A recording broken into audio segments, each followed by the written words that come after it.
I live in Swords Creek, which is a small community nestled in Russell County down in the southwestern corner of Virginia, right in the heart of the Appalachian Mountains. I've lived here my whole life, and when you grow up in this part of the country, you learn almost instinctively and from a very young age a specific set of rules about the forest and the mountains, rules that over time become so ingrained in you, they feel like they're etched into your skin.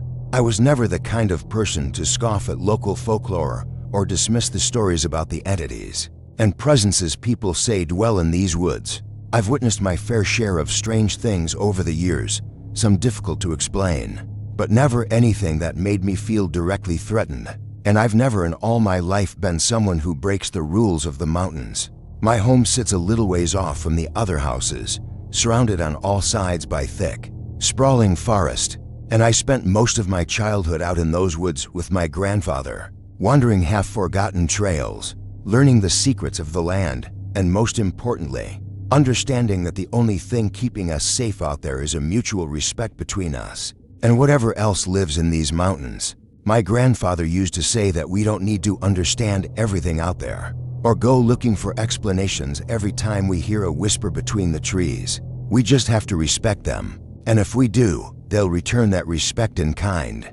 That belief always gave me a strange sort of comfort, a quiet peace that made living out here feel safe, even though there were certain things I just instinctively avoided, like going outside after dark. Like I said, I've never been one to break those rules. I might have been a little rebellious in other parts of life, sure, but when it came to the forest, the mountains, and the quiet code they seemed to speak, I kept to it with something close to reverence, because no matter how tempted you are to doubt, you don't play games with the woods. Still, the truth is life can turn upside down in the blink of an eye with no warning at all. It all started to unravel at the beginning of last spring. One of my best friends, Reggie, died in a tragic accident.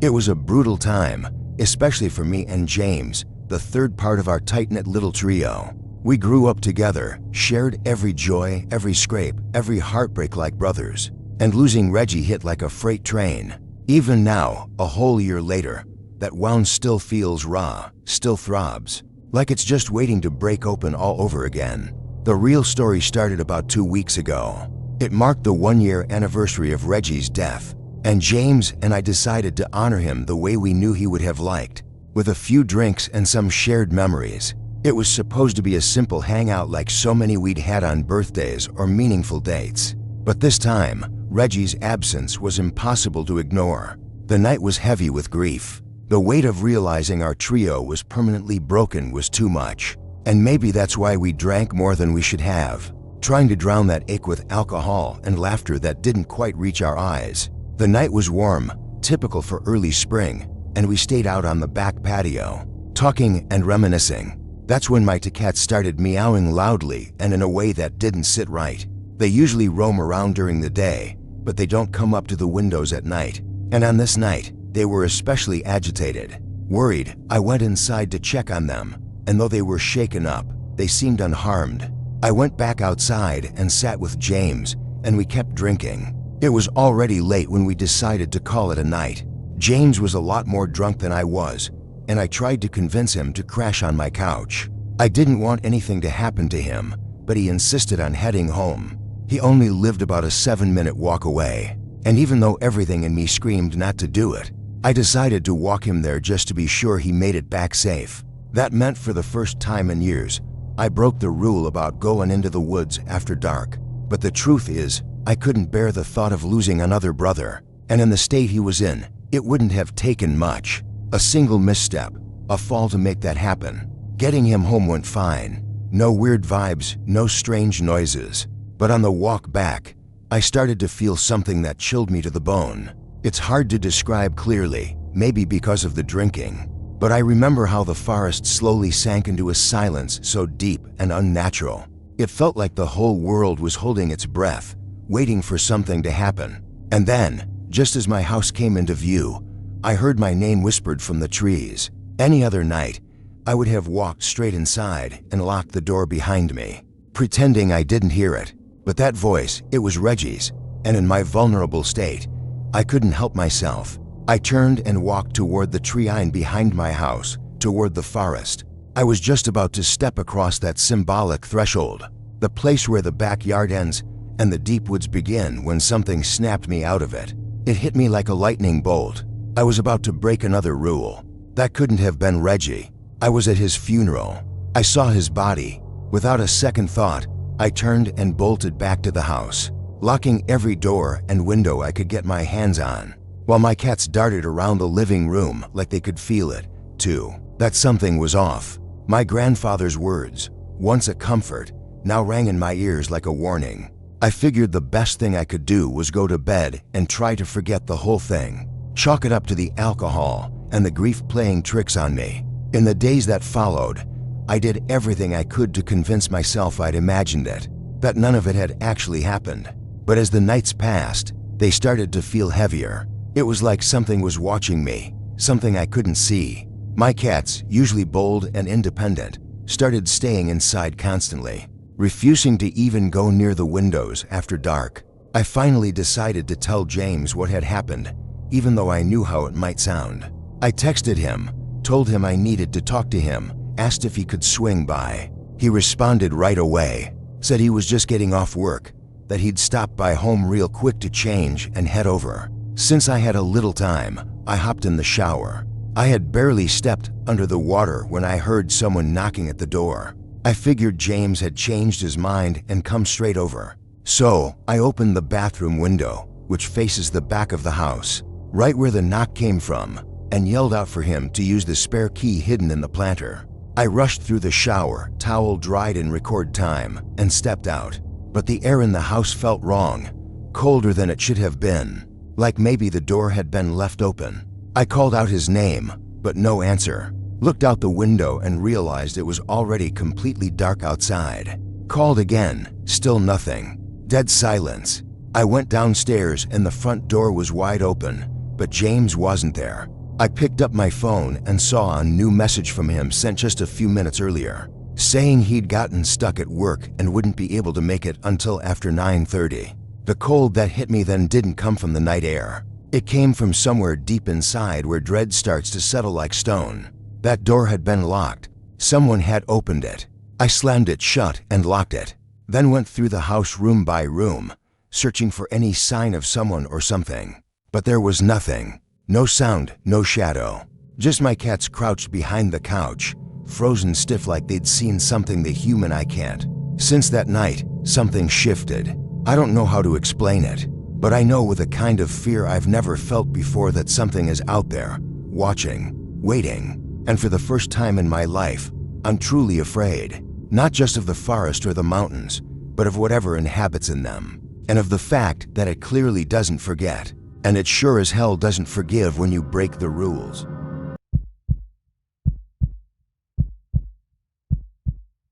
This happened during the summer of 2014, a time that now feels almost like another lifetime, yet remains vivid in my memory. I grew up in southern Appalachia, nestled in the western part of North Carolina, about a half-hour's drive from Asheville. These mountains aren't just a place to me. They're in my blood. Their rolling hills, deep hollows, and dense forests are part of one of the oldest landscapes on Earth, with rock formations that date back over 1 billion years. With such ancient land comes a sense of mystery, an eerie blend of the haunting and the awe-inspiring that has shaped the folklore of the region. For generations, one of the most famous local phenomena is the Brown Mountain Lights, an occurrence I've witnessed countless times from wise men's view. But as strange as they are, they've never filled me with fear or left me feeling unsettled. They simply exist, just as I do. And over the years, I suppose I've learned to accept the unknown as just another part of life in these mountains. If you respect them, they respect you back. That was always my family's motto, and I took pride in it.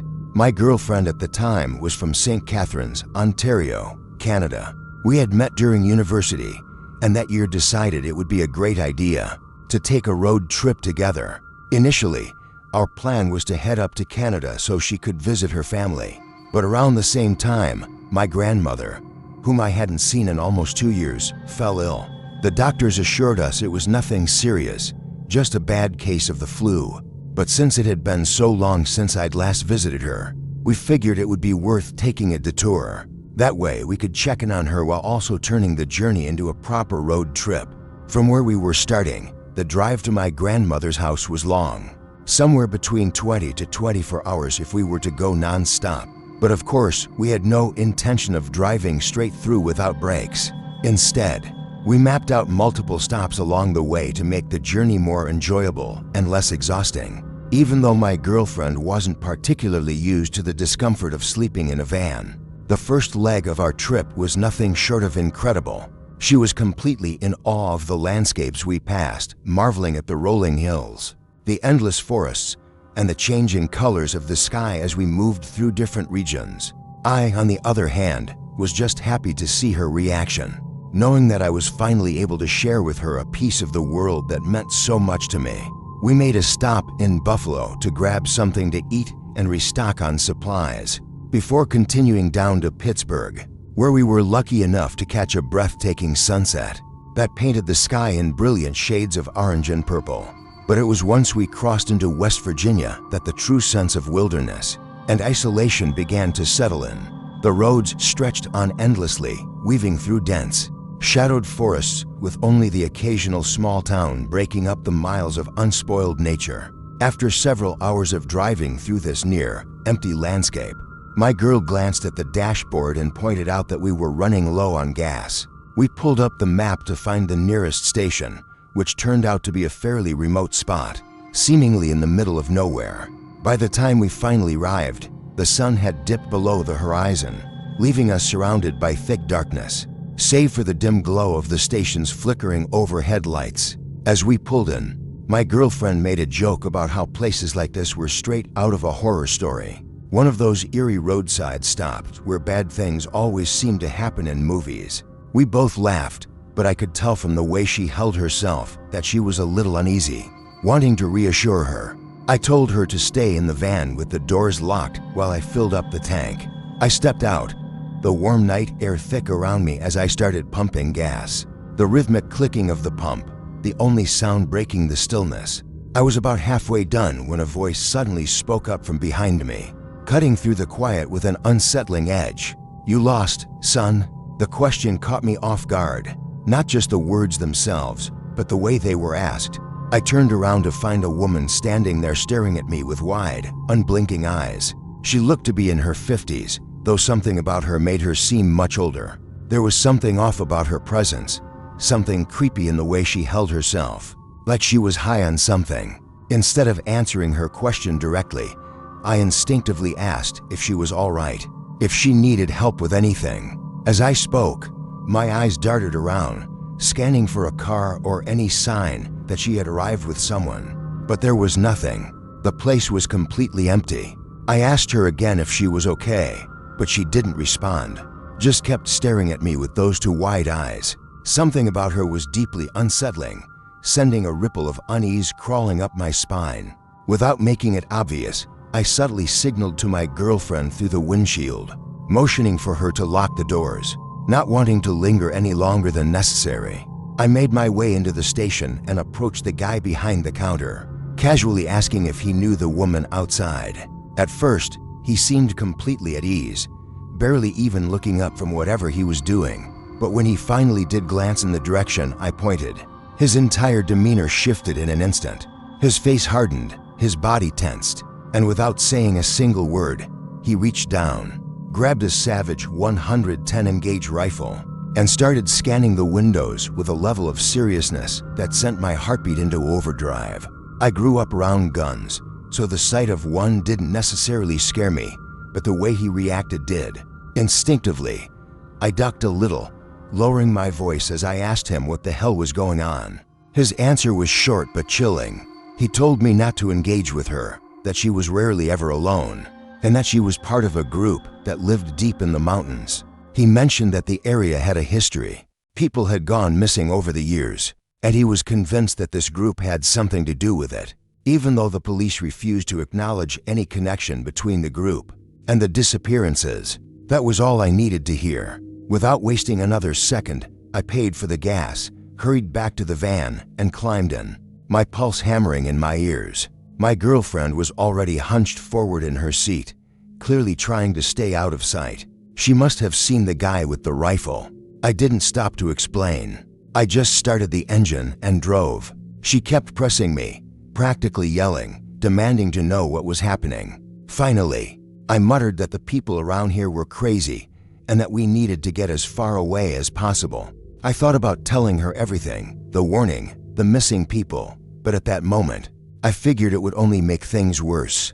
Besides that, these mountains are full of stories about the people who live in them. Feral people or even folklore. That doesn't mean they're all true. In fact, my tendency was to believe most of them were made up. We drove for miles until exhaustion forced me to find a place to pull over. We chose a secluded clearing off a back road somewhere. That at the time felt safe enough to rest for the night. At around 3 a.m., my girlfriend shook me awake, whispering that someone was outside the van. I sat up immediately, straining to listen. Then I heard it. Footsteps, more than one person. And not just footsteps, voices. The handle on the door rattled. Someone was trying to get in. Without thinking, I grabbed my handgun, yanked back the curtain covering the van's window, and aimed it, shouting that I wasn't afraid to use it. What I saw made my stomach drop. A group of people stood on the other side of the van. Several men with the strangest dead-eyed expressions I'd ever seen. And on the right, gripping the handle, was the woman from the gas station. Instinct took over. I aimed the gun straight at her, and I saw her take a step back. My girlfriend's grip on my arm was so tight that my whole arm was going dead. I'd been in some messed up situations before, but nothing like this. The words of the guy at the gas station were hammering in my brain. Outside, I watched them hesitate. Then, one by one, they started backing away, disappearing into the trees. By the time I turned around, my girlfriend had already jumped into the driver's seat, ready to gun it. She drove like a bat out of hell for miles before finally pulling over, shaking all over. Then I switched seats and took over the driving. I have no idea what the hell that group was doing or how they managed to find us after we had driven so far from that gas station. But I do know this. We never forgot those faces, those wide, empty eyes, and neither of us ever went back to that part of the country again.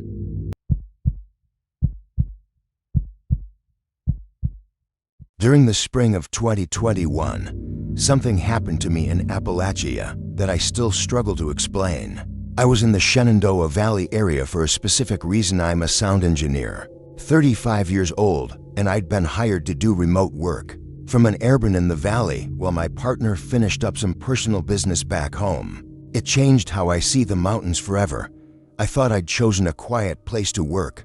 I needed that, needed the solitude to focus on a big mixing project for a documentary. The rental was perfect, a converted farmhouse set back from the main road, surrounded by fields and trees, with no neighbors for at least half a mile in any direction. Cell signal was spotty, which was frustrating, but also kind of nice. Forced me to stay offline outside of work hours.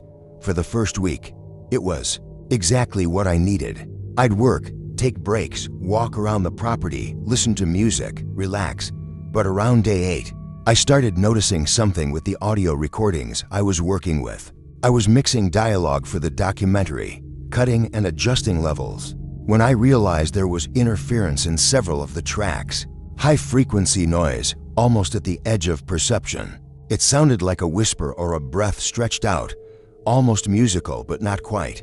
It was the kind of thing that would drive a listener crazy, that would make them feel like something was wrong without being able to identify what.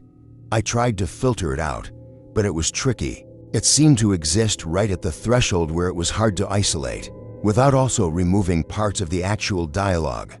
I spent hours working on it, trying different approaches, but the more I worked, the more I realized something unsettling. The interference had a pattern. It wasn't random, it was rhythmic, intentional, almost like it was trying to communicate. I work with audio every day. I know how sound works, how to interpret it, how to fix problems in recordings.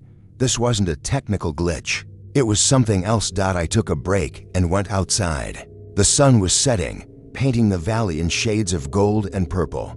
It was beautiful, peaceful, exactly what I'd come here to find. But now, standing in the silence, I became aware of something I'd been hearing subconsciously all week. There was a sound in the background of the valley itself, not loud, just there. A high-frequency hum or whistle, barely audible but present. Once I noticed it, I couldn't unhear it. It seemed to come from everywhere and nowhere, blending into the ambient sound of the valley like it was part of the landscape. That night, I tried to record it. I set up a condenser microphone outside the window, aimed it toward the mountains, and let it run for an hour while I worked inside. When I played back the recording, I heard nothing distinctive, just wind, distant traffic from the highway, normal ambient sound. But there was that high-frequency whistle, that same rhythmic pattern, buried in the mix. I tried different microphone placements, different recording times. The pattern was always there, always the same, always just at the edge of recognition, like my brain was trying to interpret it as music or speech, but couldn't quite make the connection. On day 12, I went into town to get groceries. I stopped at a local diner, and while I was waiting for my food, I struck up a conversation with an older woman sitting at the counter. We talked about the weather, the valley, typical small talk. Then I asked her if she knew anything about unusual sounds in the area, any kind of atmospheric phenomenon, anything that might produce a high-frequency hum. She went very still. "You hearing that sound?" she asked. "I am, yeah. Do you know what 'cause is it? Some people say it's the mountains," she said carefully. "Some people say the mountains sing, that there's something in the rocks, something that's been there a long time. And sometimes it makes a sound that people can hear if they're paying attention. My grandfather used to say it was a warning, that the mountains were trying to tell you something, but you had to listen right to understand it." "A warning about what?" She didn't answer, just looked at me with eyes that suggested I should drop the question, but I couldn't let it go. That night, I tried a different approach. I looped the recorded frequency and played it back repeatedly, trying to identify any pattern beyond the obvious rhythmic structure. And somewhere around 3 in the morning, working on lack of sleep and too much coffee, I realized something. The pattern wasn't random. It was counting, incremental frequencies arranged in sequence, like something was building or ascending, like it was trying to reach a specific note. I should have stopped, but I was curious, scientifically curious, and the documentary I was mixing had given me access to a full range of audio synthesis software. I decided to extrapolate the pattern, to figure out where it was leading, what the final frequency in the sequence should be. I calculated it, generated the tone, and then I made a mistake. I played it back through my external speakers. The sound was piercing, higher than anything my ears should have been able to detect clearly, but I could feel it in my bones, and the moment I played it, something changed in the valley. The ambient sound shifted. That constant whisper hum that I'd been hearing all week stopped abruptly. The silence was so complete, so absolute, that it felt like pressure in my ears. Then, slowly, carefully, the sound came back, but this time it was different. It sounded closer, it sounded intentional, and it sounded like it was responding to what I'd just played. The pattern had changed. It was faster now, more insistent, building towards something with terrible urgency. I turned off the speakers and unplugged everything. I didn't touch any audio equipment for the rest of the night. I sat on my couch in the darkness and listened to the silence and the not silence, the frequency that I could feel but not quite hear, until the sun came up. I left the rental the next morning. I told the property manager there was a family emergency. I drove back to the city, to noise and traffic and people, and I tried not to think about what I might have started.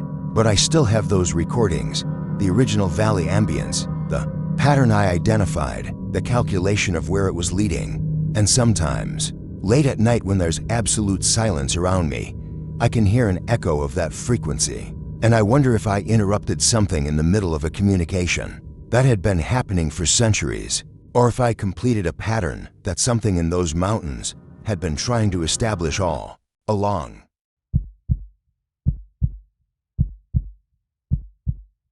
In the spring of 2017, I was living near Black Mountain in North Carolina. I thought I understood these mountains, but an incident during that time proved me wrong. My name is Robert.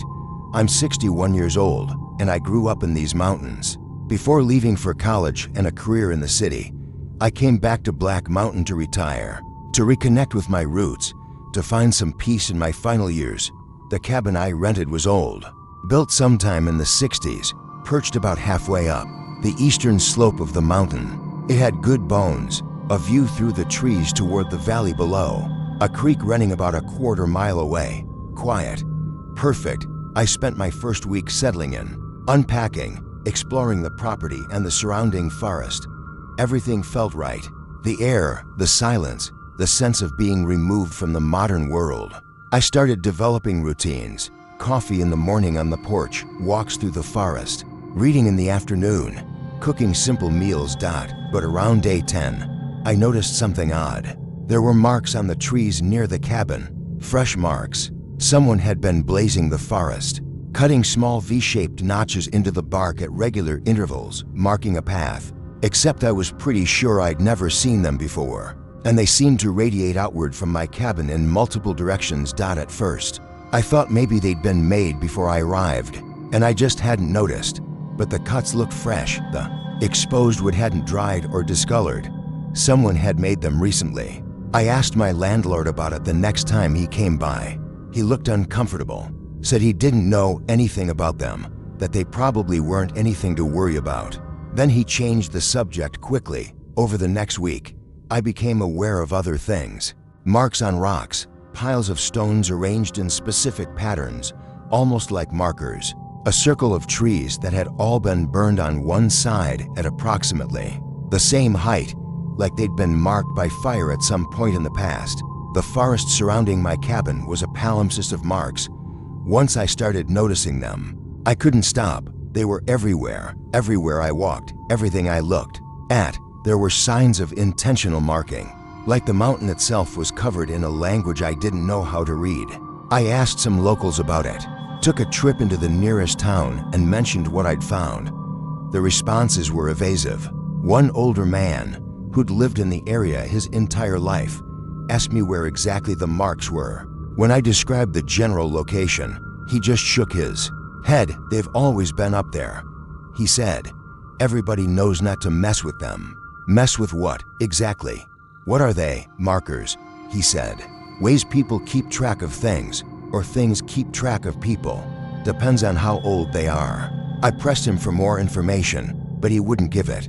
He just kept saying I should be careful, should probably hire someone to clear some of the growth around my cabin, should maybe get some lights installed, make the place less isolated. But the more I explored, the more I realized that the isolation was the point. The marks weren't random, they were intentional, and they created a pattern, a structure, a system. I started mapping them, drew the locations on a topographic map of the area. The marks radiated from my cabin in specific directions. There were concentrations in certain areas, gaps in others. The more I mapped, the more I realized I was looking at something that had been set up deliberately, systematically, with clear purpose. Then I found the structure. Deep in the forest, about 2 miles from my cabin, hidden in a dense grove of old-growth hemlocks. It was built into the mountain itself, a stone structure that looked like it had been there for decades. Maybe longer, a small house or shelter, maybe 10 feet on each side, with no door but an opening that faced the valley. There was nothing inside, no furniture, no artifacts, nothing that suggested what it had been used for. But there were marks on the interior walls, scratches, carvings, things that might have been symbols or might have just been damage from time and weather. And there were more marks leading away from it. The system of blazes on the trees, the piles of stones, continued beyond the structure, deeper into the forest, higher up the mountain. That night, I couldn't sleep. I lay in bed thinking about that structure, about the marks, about the fact that someone or multiple people had spent considerable time and effort setting up this system throughout the forest around my cabin. The next morning, I decided to follow the marks higher up the mountain. I packed a day bag, grabbed my map, and started climbing, following the blazes and stone markers up the slope. The marks led me higher and higher, through increasingly dense forest, until the trees started to thin out as I approached the summit. And there, on a rocky outcropping near the peak, I found something that stopped me cold. It was a flat area, maybe 20 feet across, completely clear of vegetation. and covering every inch of that clearing were stones, thousands of them, all arranged in concentric circles, spirals, patterns that seemed to radiate outward from a central point. The stones were of different sizes, different colors, deliberately placed. It was a mandala, a labyrinth, a map. I couldn't decide what it was, only that it was intentional and enormous and incomprehensibly intricate. In the center was a stone marker, about 3 feet tall, with markings carved into it, not in English, not in any language I recognized, just symbols, lines, shapes that suggested communication without providing actual meaning. I stood there for a long time, just looking at it, trying to understand what I was seeing, trying to understand what it meant that this entire system, the marks on the trees, the stone piles, the structure in the forest, the massive arrangement on the summit all radiated from my cabin as though my cabin was the center, the reference point, the origin of the entire system. I don't know who built these things. I don't know how long they've been there, but I know that I'm still living in that cabin, and I know that I've stopped exploring the forest. I stick to the areas around the house, places where I can still see the structure, places where I'm not adding to whatever this is. And sometimes, on quiet nights, I hear sounds from the forest, not animal sounds, sounds that might be people, or might be wind, or might be something else entirely. Sounds that seem to follow the paths marked by those old blazes. Sounds that circle through the forest in patterns I don't want to understand. I'm too old to start over somewhere new, and I'm stubborn enough not to be driven away. But I'm also aware now that I don't understand these mountains nearly as well as I thought. And whatever system has been established on Black Mountain, I'm living right at its center.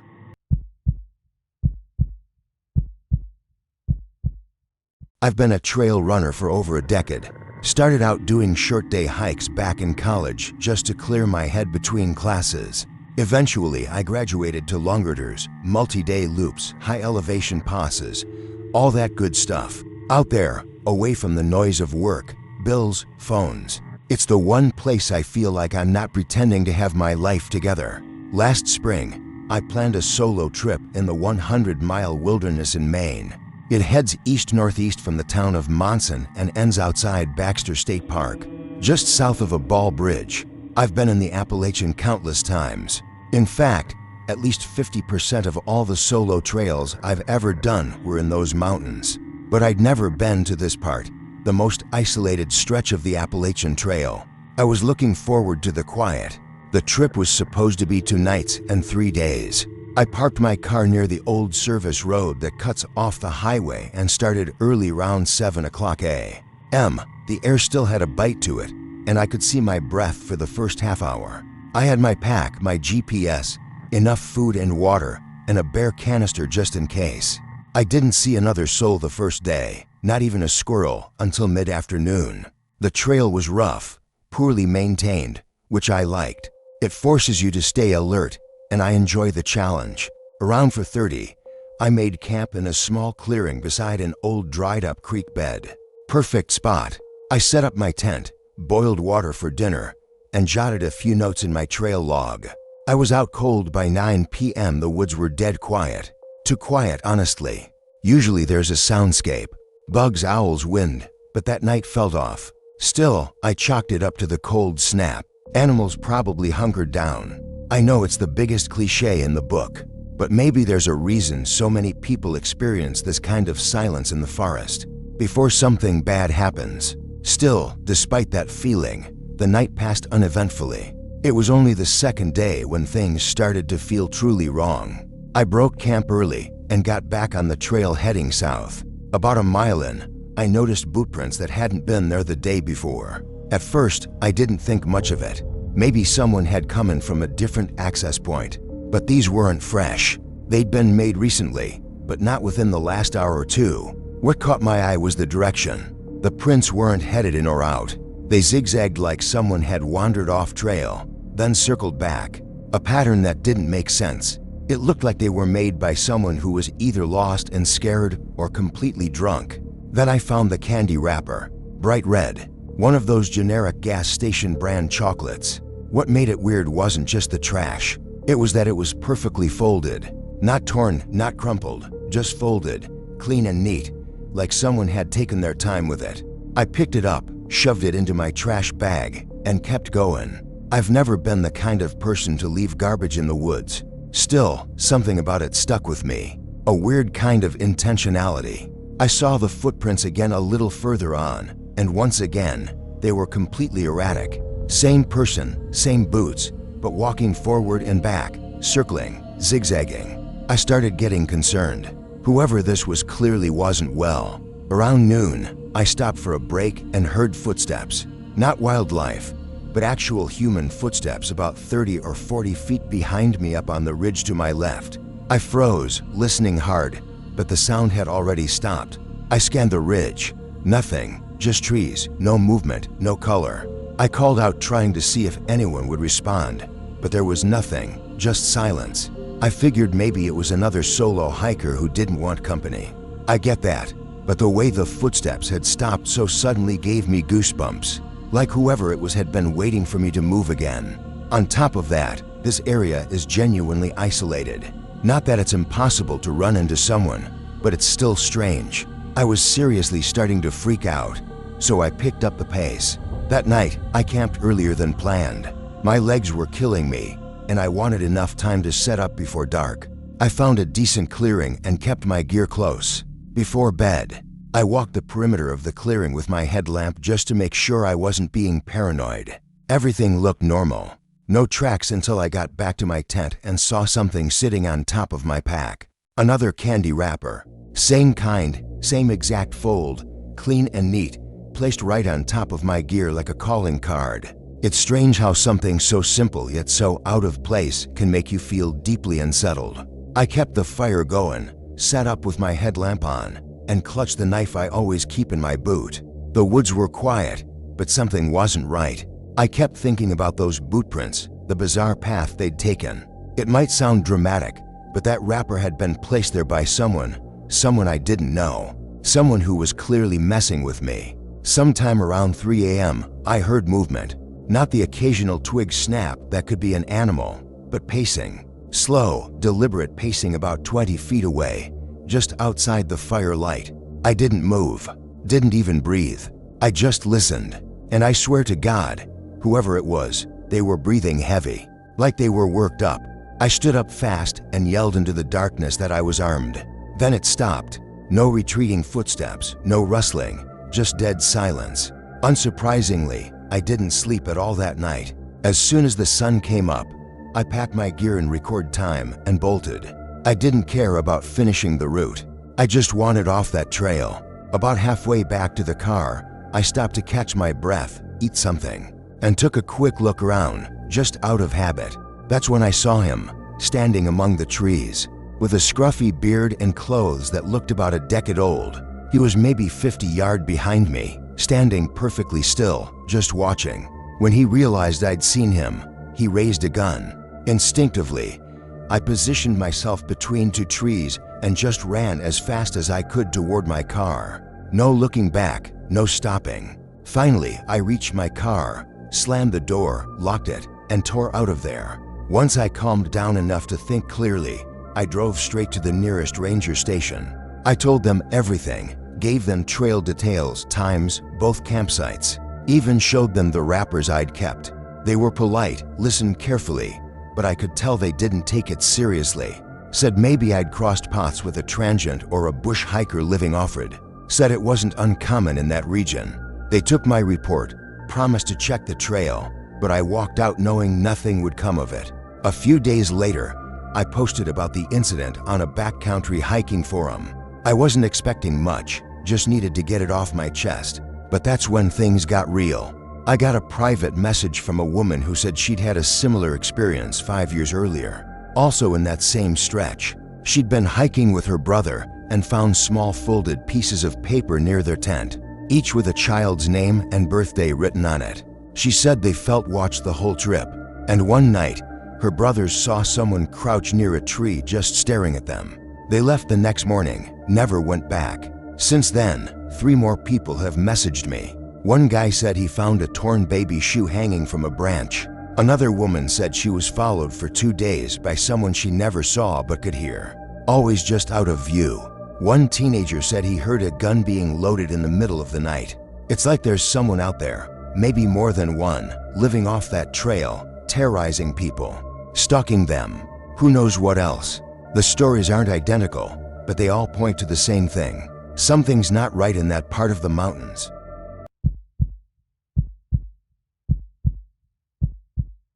I've always loved the outdoors, hiking, camping, getting away from everything. It's the only thing that really quiets my head. My two best friends, Ashley and Brooke, are the same way.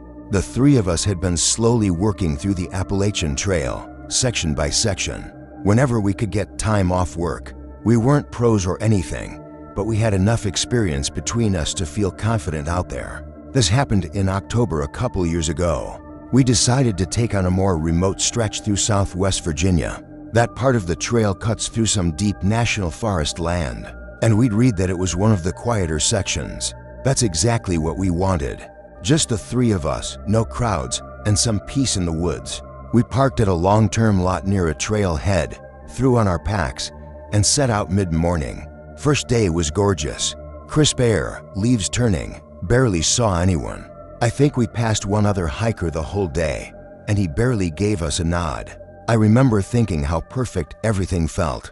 That kind of silence you only get deep in the woods. Like I said, we'd done a bunch of trails in those mountains before, but every time we came back, it felt like seeing them for the first time. Just completely breathtaking. Around dusk, we planned to crash at one of the shelters, but when we got there, it was already taken. Even though we hadn't seen almost anyone all day, there were three guys already set up inside. We gave them a quick nod as we passed, but Ashley got a little weirded out by the way they looked at us. Real intense. Didn't say a word. As soon as we were out of earshot, she said she didn't feel good about staying anywhere near them. So, we kept walking way past the shelter until we found a narrow side trail that led deeper into the woods. Eventually, we came across a small hidden clearing. It wasn't perfect, but it was dry, flat, and tucked far enough off the beaten path that we figured those guys wouldn't find it, unless they were seriously looking. We set up camp, started a fire, cooked some dehydrated meals, and sat around talking until it got too cold. We all turned in around 9:30. I was asleep maybe a few hours when I woke up to the sound of footsteps. Not animal noises, slow, deliberate steps, crunching leaves. I stayed still, trying to figure out if I was even fully awake. We were all packed into the same tent, sleeping side by side. Both Ashley and Brooke were already sitting up.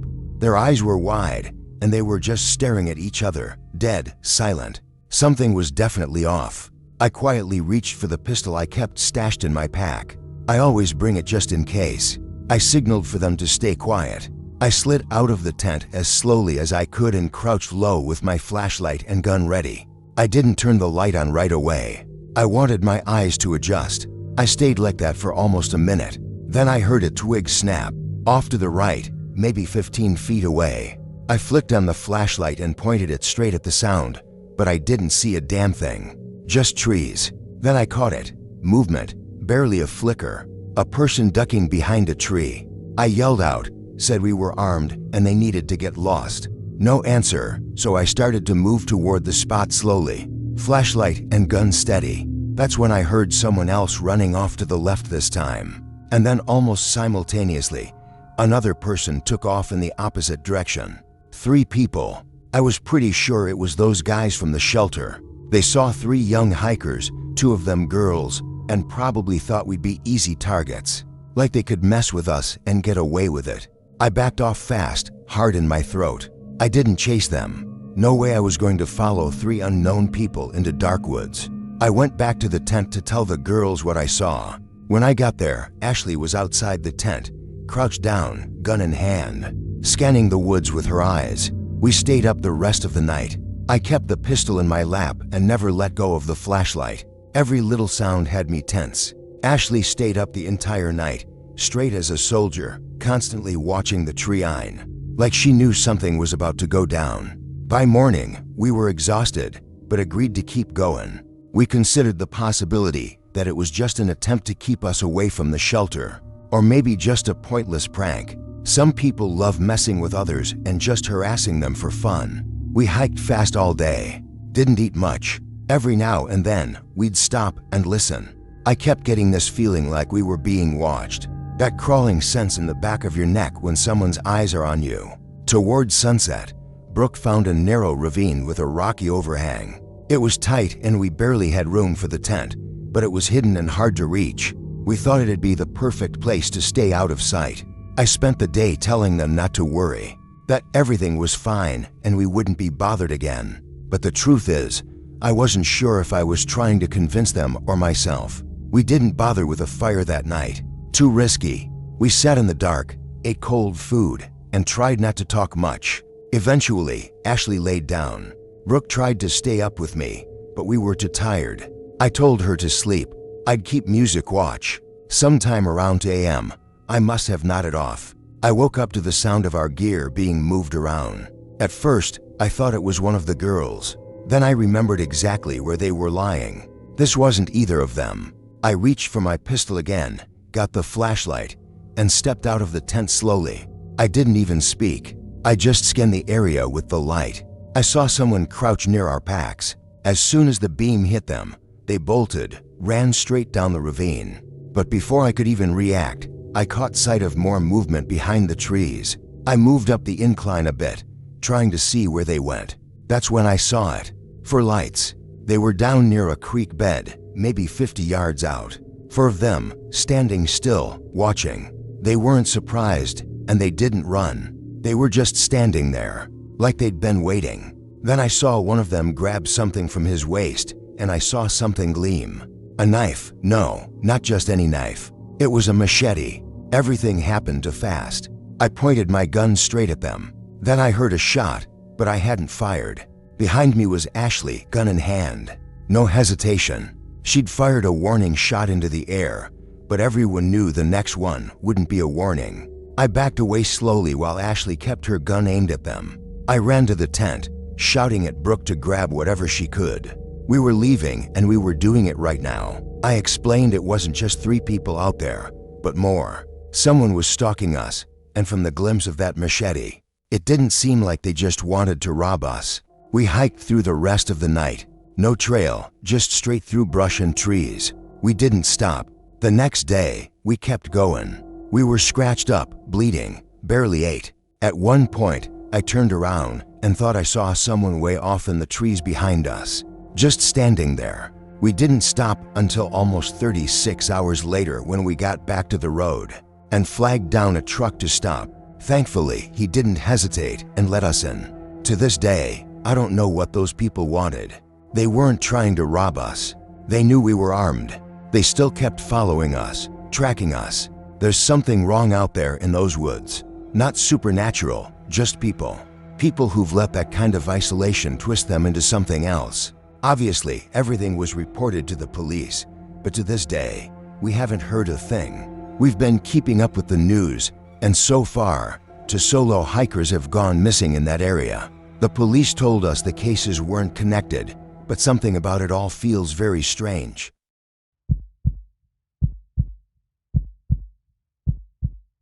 What I'm about to tell you happened 3 years ago, but the memory of that trail haunts me like it all took place yesterday. Like the damp ground is still beneath my boots, and the muffled sounds of the forest still echo between the breaks in silence. My wife Claire and I have always been passionate about hiking, about that raw, unforgiving contact with nature that feels at the same time both threatening and purifying. Before our daughter was born, we'd already hiked several stretches of the Appalachian Mountains, from the more popular sections in North Carolina to the denser, more remote trails in West Virginia. But as you'd expect, after Leah was born, everything came to a halt. That first year of our daughter's life was a non-stop cycle of sleepless nights, diapers, crying, and exhausted smiles that reminded us that love sometimes is also exhaustion. It was only after her first birthday, when we finally felt like she was strong enough and we were at least somewhat recovered from the intensity of that first year, that we decided to pick up our tradition again. We planned a week of hiking and camping along the Ron Highlands, a section we both knew only vaguely, but were drawn to because of its remoteness and the almost unreal beauty of its landscapes. We knew there were busier trails, safer ones, you could say, but we wanted that feeling again, that quiet, solitary connection to the forest, far from noisy crowds and the occasional hiking families. We missed the pure silence, the sound of our own footsteps, the crackle of the campfire at the end of the day. Like I said, we'd been to that part of the country many times. We were familiar with the folklore that surrounds those mountains. And yeah, we had a scare or two before, but nothing that ever felt truly alarming or that couldn't be explained in some logical way. I also think what happened to us could have happened anywhere, even right in the middle of a city. But the isolation of those mountains and the number of disappearances that happen out there just make what we went through even more disturbing. It was early spring, and for the first couple of days, we crossed paths with a few people, always friendly. Some hiking alone, others in pairs. Most just gave a quick hello. But there was one couple that came up to us a little more insistently. I remember them clearly. The woman had curly red hair and wore a dirty straw hat. And the man, way too tall and skinny, had a scruffy beard and eyes that were way too alert, like he was constantly on edge or high on something. They asked us questions, not exactly weird, but oddly specific. How long we'd been out there, if our daughter slept okay in the tent, whether we weren't afraid of wild animals, if she was eating well. The woman, in a move she tried to pass off as affectionate, even reached out like she wanted to hold Leah. Claire instinctively took a step back and smiled, but didn't budge. It was one of those moments where everything seems perfectly normal, but your body feels something your brain hasn't figured out yet. A quiet tension, like the air suddenly got thicker. Moms especially seemed to have a sixth sense for danger. When we walked away, we whispered to each other that there was something off about them, but tried to play it down. Maybe they were just quirky. Maybe it was the fatigue messing with our perception. Maybe we were just being overprotective. On the third night, we set up camp in a small clearing we'd found about 500 meters off the main trail, hidden among tall trees and a bed of moss that seemed to absorb every sound. It was a beautiful, peaceful spot with enough room for the tent, the fire, and a designated area where we hung our food from a branch just in case to keep it out of reach from bears or other curious animals. Nothing felt out of place and both of us slept deeply, a rare thing since our daughter was born. But in the morning, when we stepped out of the tent, we realized something had changed. The ground, still damp from the morning dew, was covered in footprints.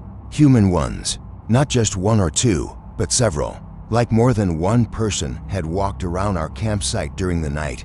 And the most unsettling part was noticing that Leah's things, her bottle, her little silicone plate, her small colorful utensils were gone. The food was untouched exactly as we'd left it, but her personal specific items had been taken. That was the moment the feeling of danger became real. Claire went pale, her eyes full of panic, whispering that she was sure it had been them, that couple we'd run into. I tried to stay calm, to rationalize it, to think of another explanation, but deep down, I already knew she was right. An animal hadn't taken those things. It was intentional, deliberate. Someone had watched us, knew where our daughter slept, had come close to her, and to us during the night. We made the immediate decision to head back. We were still 3 days away from the car, but we came up with a plan to make it back in just 2, even if it meant wearing ourselves out. We knew we'd have to spend one more night in the forest, and in that context, it turned into pure anxiety. We decided to take shifts. One of us would stay awake while the other rested. Claire insisted on taking the first shift. She's always had a harder time falling asleep early. And I, still exhausted from the hike, lay down with Leah, trying to get some rest, even with the weight of worry pressing down on me. But I woke up earlier than expected. Claire came into the tent shaking, saying she'd heard footsteps, that someone was out there standing in a thick patch of vegetation where the light from our fire and flashlights couldn't reach. She handed me the gun, a pistol we only brought as a last resort, and I left the tent like a cornered animal. I yelled into the woods that I was armed, that I wouldn't hesitate to protect my family, but the only response was absolute silence. I stayed on high alert for 2 hours, eyes locked on the darkness, ears straining for even the slightest sound. And then, without realizing it, I fell asleep. Exhaustion won, and I still hate myself for that. I woke up to screaming, Claire yelling my name, the sharp sound of hurried footsteps, and a woman. The same woman, pointing my own gun at me. The man had half his body inside the tent. It all happened in seconds. I grabbed a handful of ash from the still warm fire and threw it in her face. She screamed and pulled the trigger, but the shot missed. It was just enough time for me to knock the gun out of her hands with a blow to the nose. The man, startled, lunged out of the tent. I pointed the gun at him, my hands shaking, and shouted that he had 5 seconds to get out of there. He backed off, eyes wide, unsure, but eventually ran, dragging the woman with him. We thought about packing up and leaving right then, but we were deep in the woods.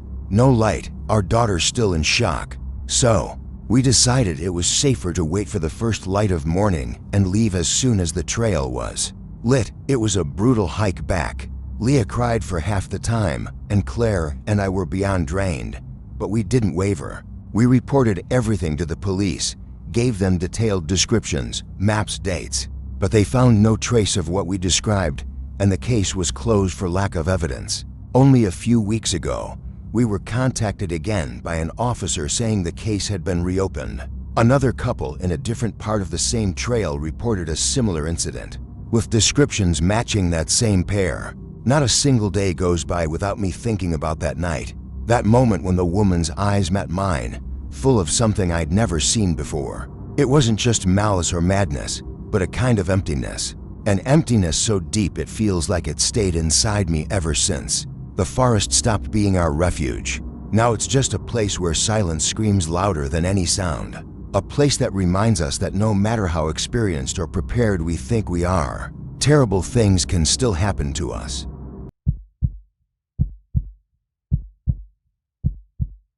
It was during the autumn of 2019 when this happened to me.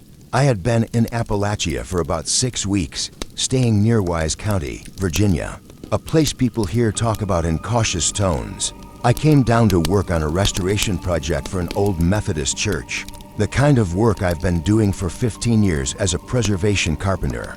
The mountains were beautiful that time of year, all rust and gold, and I thought I'd be grateful for the quiet.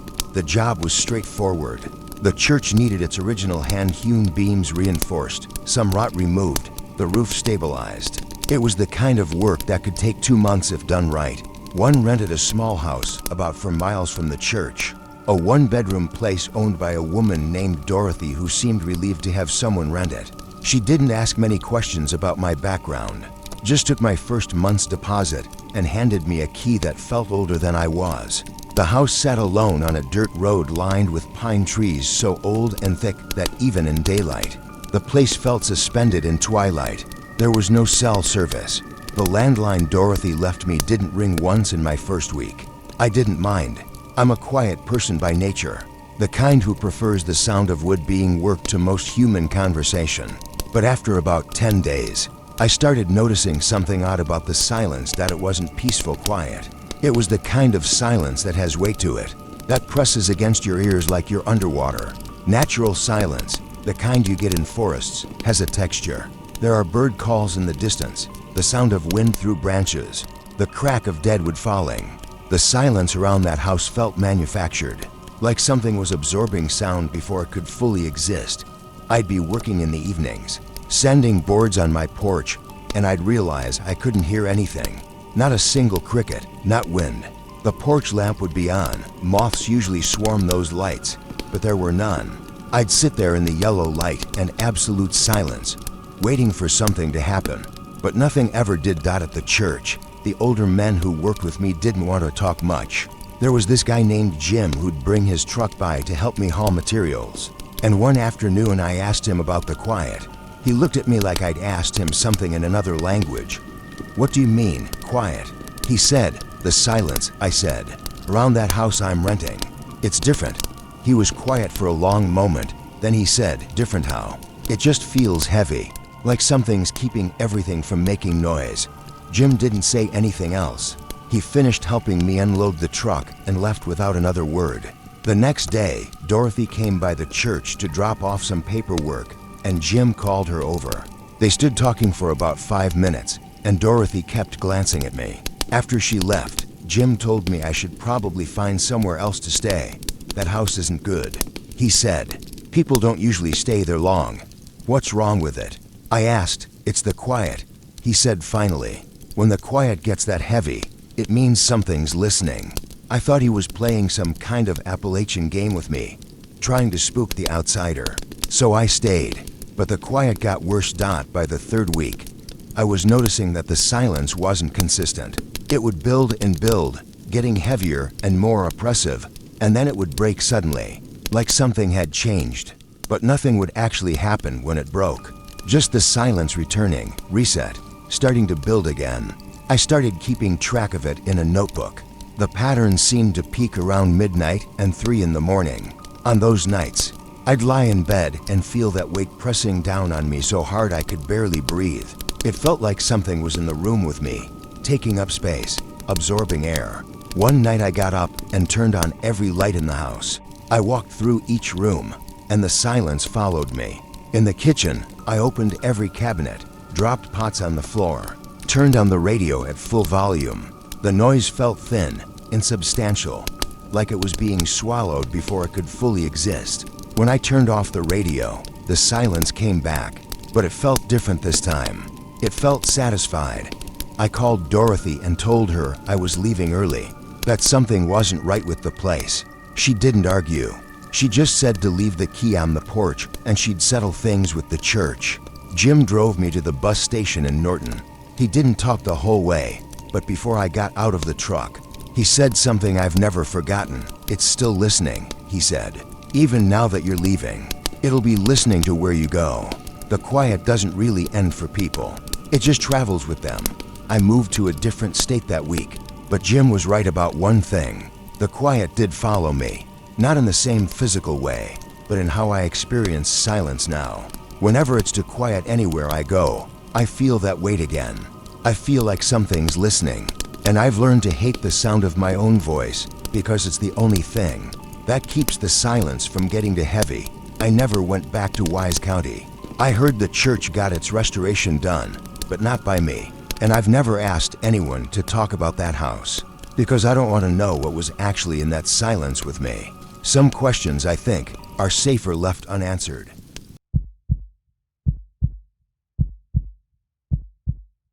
I spent the autumn of 2020 in Appalachia, staying close to the Blue Ridge Mountains in Virginia. What happened during that stay still follows me in ways I can't fully describe. My name is Marcus. I'm 33 years old, and I was driving through Appalachia on a kind of pilgrimage. My mother had been from the Blue Ridge region, and after she died, I decided to spend some time exploring where she'd come from before. Moving away, I'd rented a cottage in a small town in the mountains, nothing fancy, just a place to sleep and regroup between my explorations. I spent my days hiking, visiting historical sites, talking to people who might have known relatives or old family friends. It was peaceful, meditative, a way of connecting with a part of my past I'd never really known. On my 5th day there, I decided to explore a road that wasn't on my official hiking maps, but that appeared on an older, topographic map I'd found at a local used bookstore. The road was marked as maintained, but also seemed to be somewhat remote, leading up into the mountains toward a place called Ashford Hollow.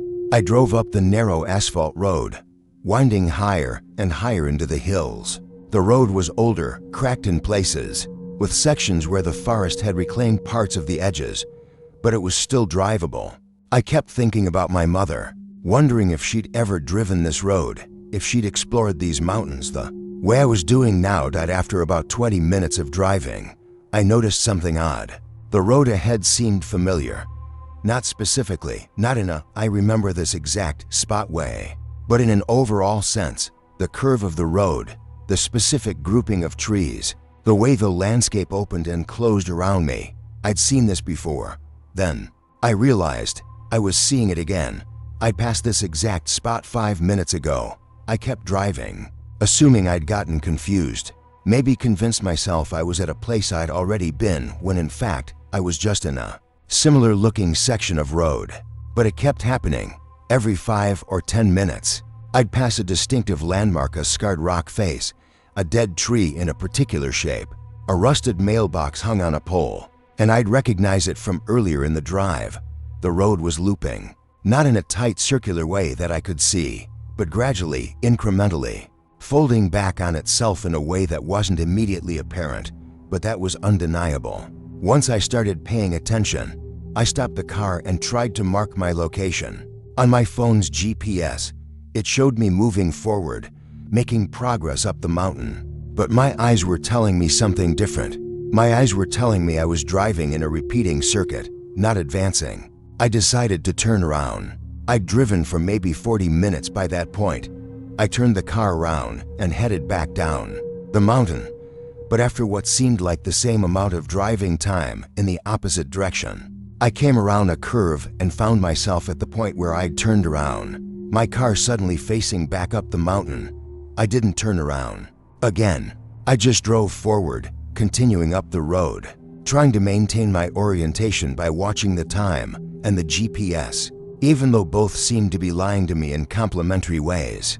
This is where it gets hard to explain, because I was definitely driving forward. The car was ascending. The altitude was increasing according to my elevation gauge. I was making progress on the map, each minute advancing me further up the mountain. But I kept passing the same landmarks, the scarred rock, the dead tree, the rusted mailbox. Over and over, each time they appeared, I'd mark the time, each time. The interval was approximately the same dot. After about an hour of this, I pulled over. Again, I was panicking, trying to think clearly. There was no cell service out here, so I couldn't call for help. My GPS was useless. It said I was making forward progress while everything else suggested I was stuck in a loop. I got out of the car and tried to understand what was happening. The road stretched ahead of me, disappearing into the mountains. Behind me, it curved back the way I'd come. It looked like a normal road. There was nothing visually wrong with it, but the road itself seemed to be folding through space in a way that shouldn't be possible. An older truck came around the curve. Then, a man was driving, maybe in his 70s, grizzled and weathered. He slowed as he approached me. "Car trouble?" he asked out the window. No, my car's fine. But the road. I've been driving up this road for almost 2 hours, and I keep coming back to the same spots. The man nodded like I'd told him something he already knew. "Yeah, that road does that. You're on Ashford Road, is it? Is it always like this? Or is there something wrong with the road?" "Nothing wrong with the road," he said. "It's been that way since people started paying attention to it. Different people see different things on that road, but mostly it takes you back to where you started. Some people say it's a path that leads backward no matter which direction you drive. Some people say it's a road that doesn't want you to reach the end. How do I get off it?" He pointed back down the road. "You came from that direction. Just drive that way and don't stop. Don't turn around, don't second guess yourself, just drive. You'll get off it eventually. It'll take longer than it should, but you'll get there." "How do you drive this road?" I asked. "I know what to expect. You just drive forward and accept that nothing's getting you where you think you're going. Takes the frustration out of it." He drove on, disappearing around a curve ahead of me, and I never saw him again. I got back in my car and drove down the mountain the way he'd told me. For an hour and 40 minutes, I passed the same landmarks repeatedly, watching them cycle by, refusing to turn around or stop, just driving. And then, suddenly, I was at the base of the mountain at a normal road intersection, completely off Ashford Road. I never drove back up that road. But sometimes when I'm thinking about my mother, about where she came from and who she was before she left these mountains, I wonder if she'd driven Ashford Road, and if what I experienced was the reason she'd stayed away for so long. The road is still there. I confirmed it on Google Maps. It's marked as a maintained route that leads to Ashford Hollow, and according to some maps, it's a straightforward 15-minute drive. But other maps, older maps, suggest something different. I just know that road doesn't go forward the way roads are supposed to. It takes you somewhere else. Somewhere that loops and folds. Somewhere that's designed to send you back to where you started no matter how far you drive.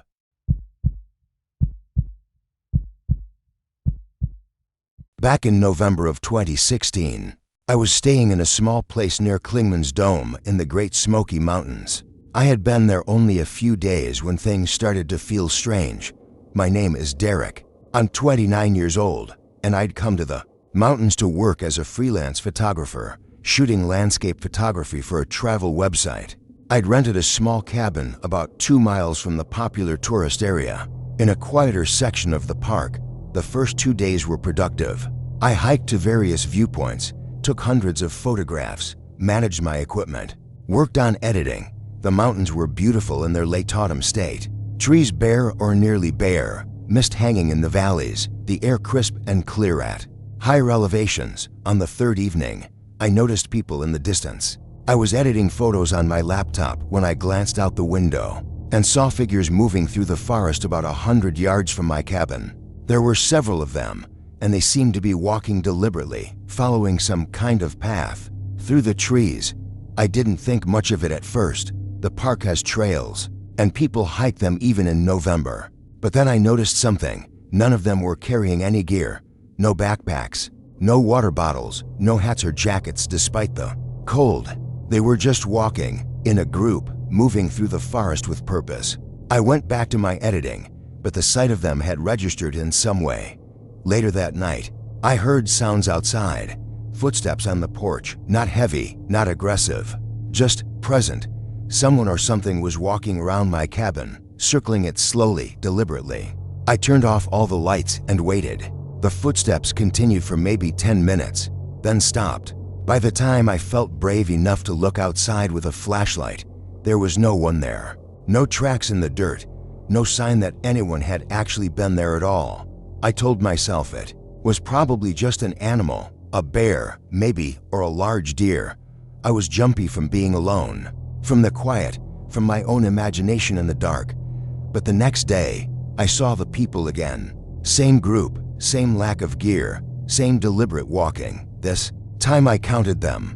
8 people, all of them walking in single file, all of them moving with the same pace, the same stride, the same head position, like they were synchronized, like they were one organism pretending to be 8 separate entities. I tried to photograph them, but by the time I got my camera ready, they'd disappeared behind the trees. I zoomed in on where they'd been, but there was nothing visible.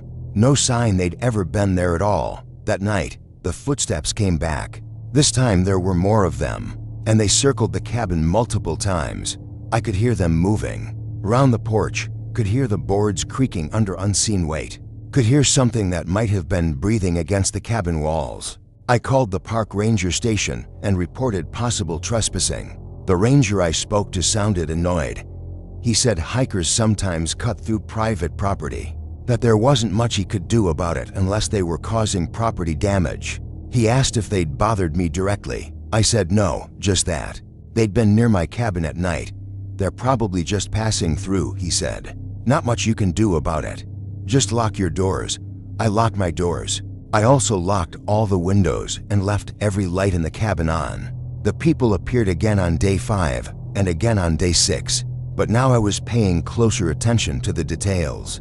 Their clothes were odd, not quite the right style or fit for modern hikers, but not old enough to be historical either. It was like they were wearing approximations of hiking clothes, like someone had described what hikers wore, and these people had dressed based on a second-hand description. And their faces. When I managed to get close enough to see their faces through my camera lens, there was something deeply wrong with them, not disfigured or injured, just wrong. Like they weren't quite assembled correctly, like the features were in roughly the right positions, but not precisely calibrated. On the night of day 6, I heard them try the door. The handle turned slowly, deliberately, testing the lock. Then they tried the windows, all of them, methodically, one at a time, checking each one. It took about an hour. Then they started tapping on the glass, not violently, not threateningly, just tapping, tap, tap, tap, a pattern, a rhythm. I called the ranger station again. A different ranger answered, and when I described what was happening, there was a long silence. "You need to leave," he said finally. "Pack your things and drive out of the park right now. Don't wait until morning." "What are they?" I asked. "What's happening? Just leave, please. Don't ask questions. Just go." I packed my car in about 15 minutes. I didn't bother sorting through my equipment carefully, just threw everything in the back. The moment I had enough to drive away, I started the engine and drove toward the park exit. As I drove, I could see them in my headlights. The group of 8, walking along the road, moving in the same synchronized way. Their heads turning as my car passed, like they were following me with their eyes. I pressed the accelerator and didn't look back. I made it out of the park and drove all the way to the nearest town, where I got a motel room.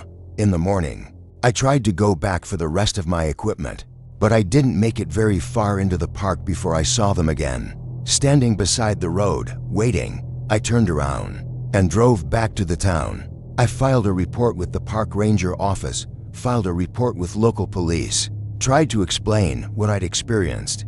Everyone took it seriously to a point, but no one seemed to know what I was talking about. No one had reports of other incidents like this. No one had any explanation for who or what these people were. I've never gone back to Clingman's Dome, but I've learned some things since. I've researched the area, and there are stories not well known, not widely circulated, but existing in local folklore and park ranger anecdotes. Stories about people who don't quite belong in the mountains, people who appear during certain times of year, people who seem to be looking for something, or looking for someone, or perhaps just looking for more people to join their group. I think they were trying to get into my cabin for a reason. I think they wanted something from me, or wanted me to join them. And I think the ranger knew exactly what they were and why he needed me to leave immediately. I've kept all my photographs from that trip, and in the background of several of them, barely visible, are figures in the trees, 8 figures, standing perfectly still, all of them facing toward the cabin where I was staying.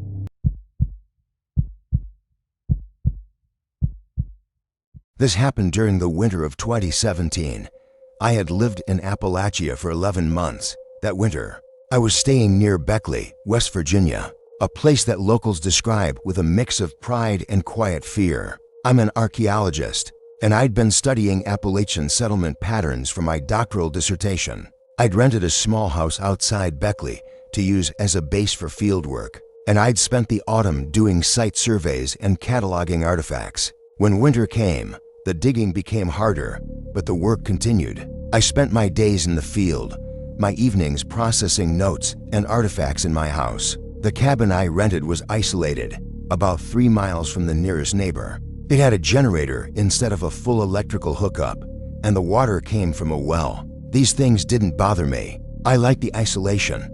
I liked the absence of unnecessary stimulation. The fog came in December and stayed. It wasn't unusual for fog to settle in the mountains at that time of year. What was unusual was the consistency of it.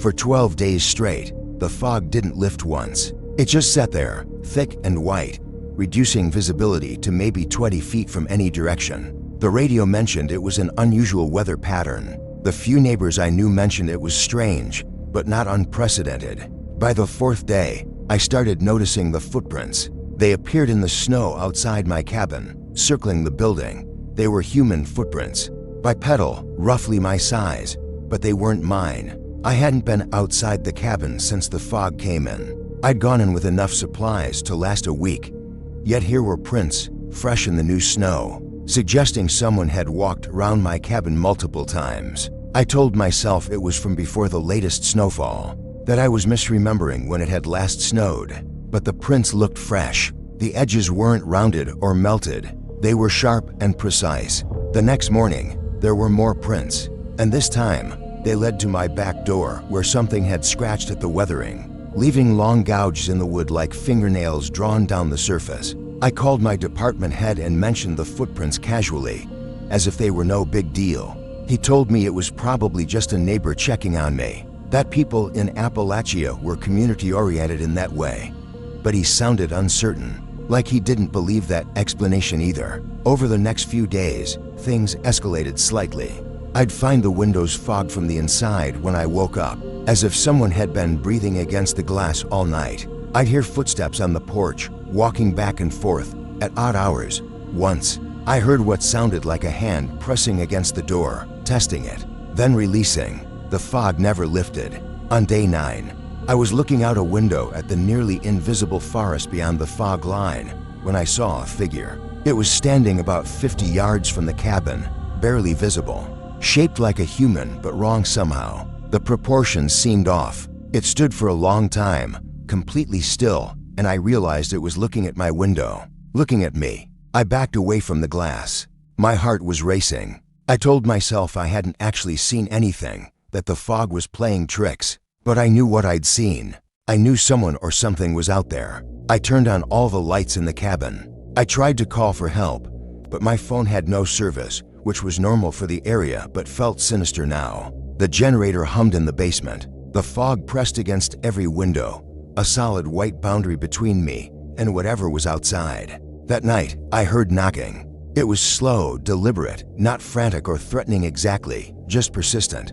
It came from different places around the cabin: a window on the north side, then the south side, then the front door, then the back. The knocking would move around systematically, as if cataloging every possible entry point. I sat in the middle of my main room with every light on and listened to my home being tested. The knocking stopped around 3 a.m. The silence that followed was worse than the knocking. I waited for it to resume, but it didn't. The fog remained. The footprints accumulating outside remained visible from the windows, but the active searching stopped. On the morning of day 10, the fog began to lift. It happened gradually at first, then quickly. By noon, the fog was mostly gone, and I could see the surrounding forest clearly. The first thing I did was go outside and examine the footprints. There were hundreds of them.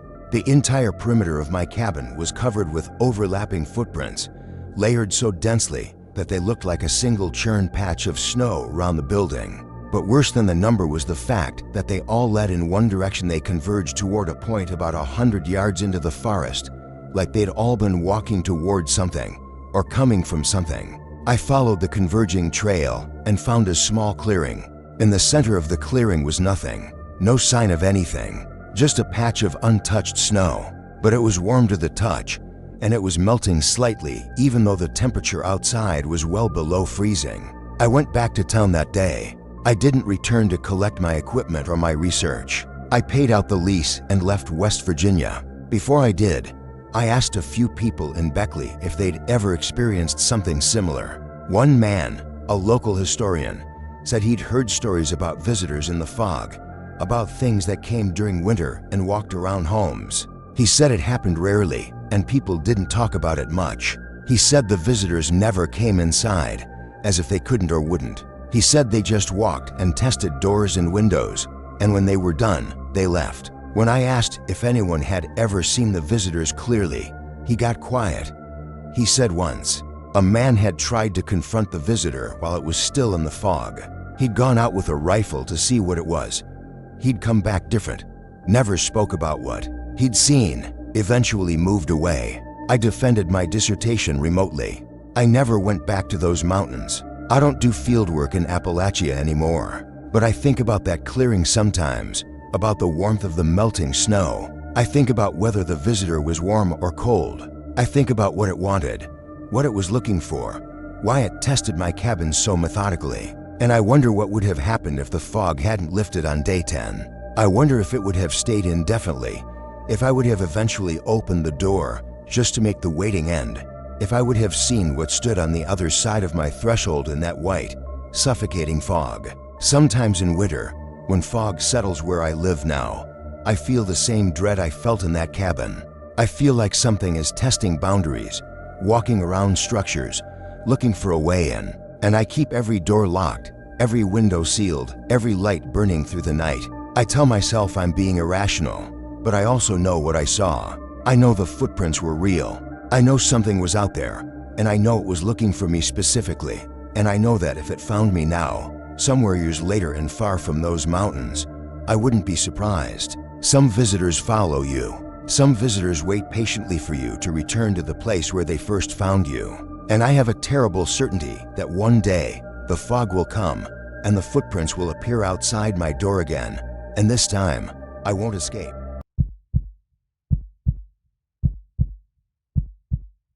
This happened during the summer of 2018.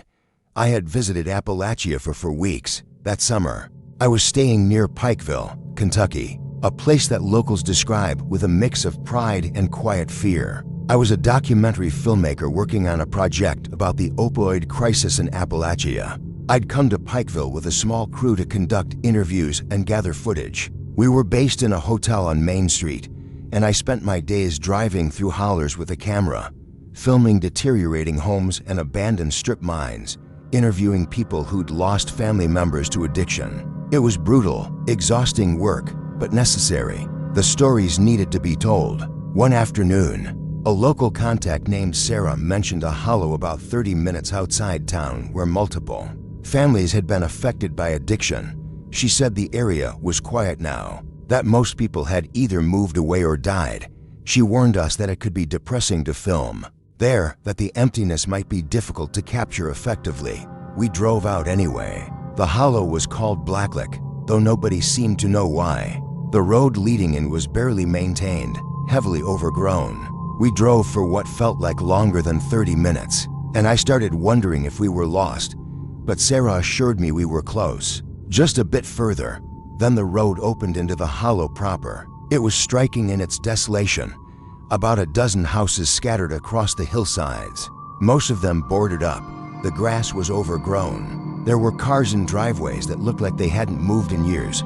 No people, no movement.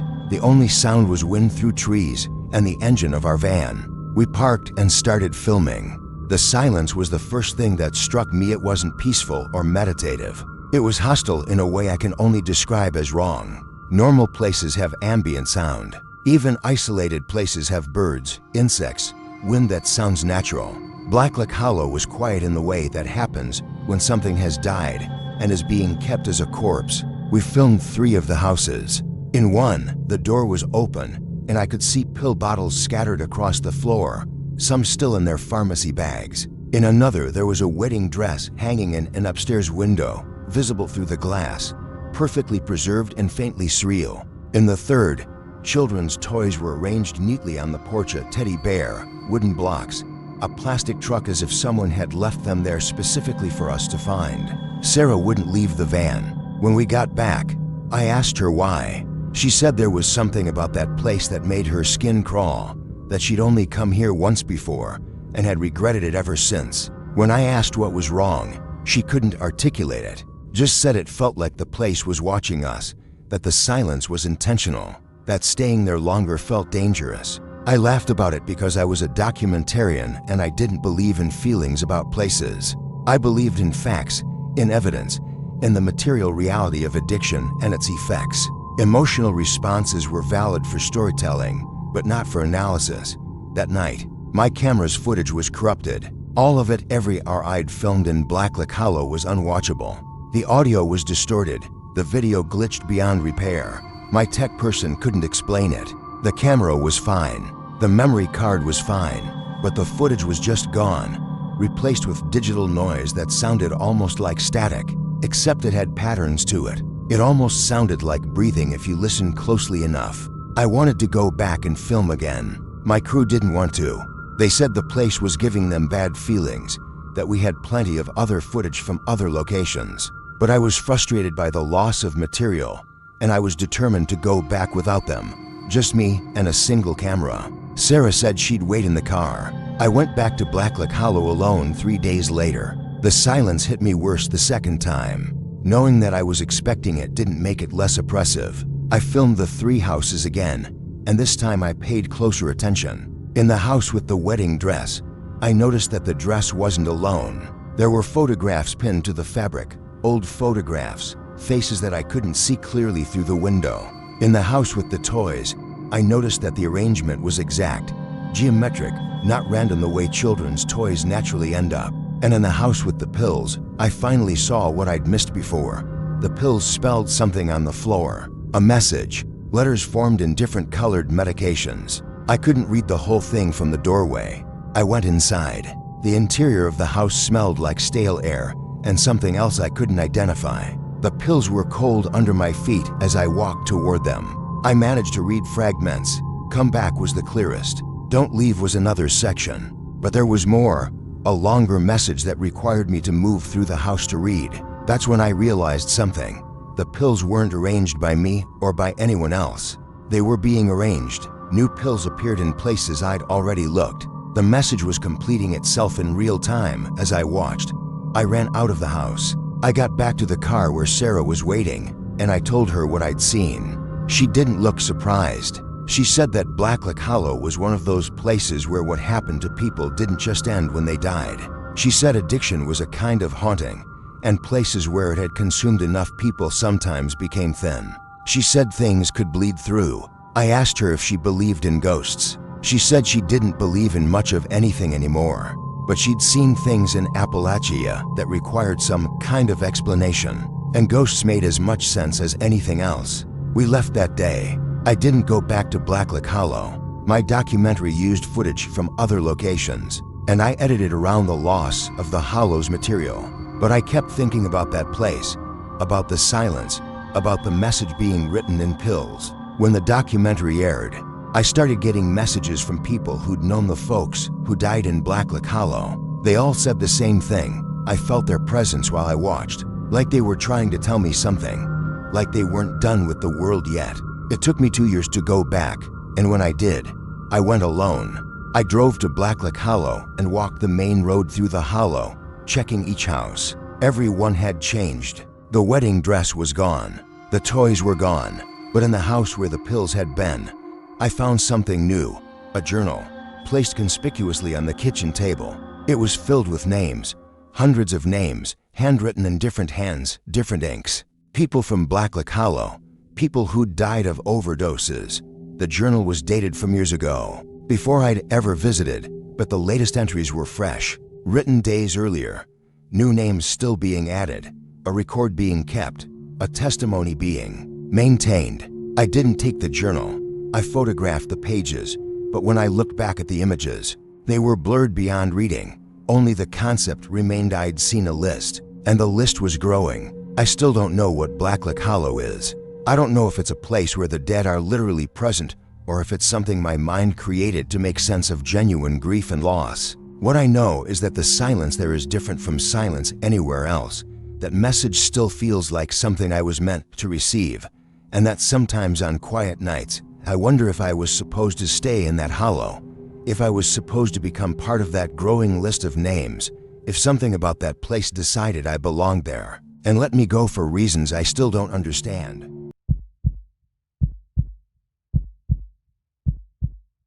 Back in the spring of 2018, I found myself spending some time in Appalachia. I was staying near Trouble Creek, Kentucky, and I had no idea how strange that week would become.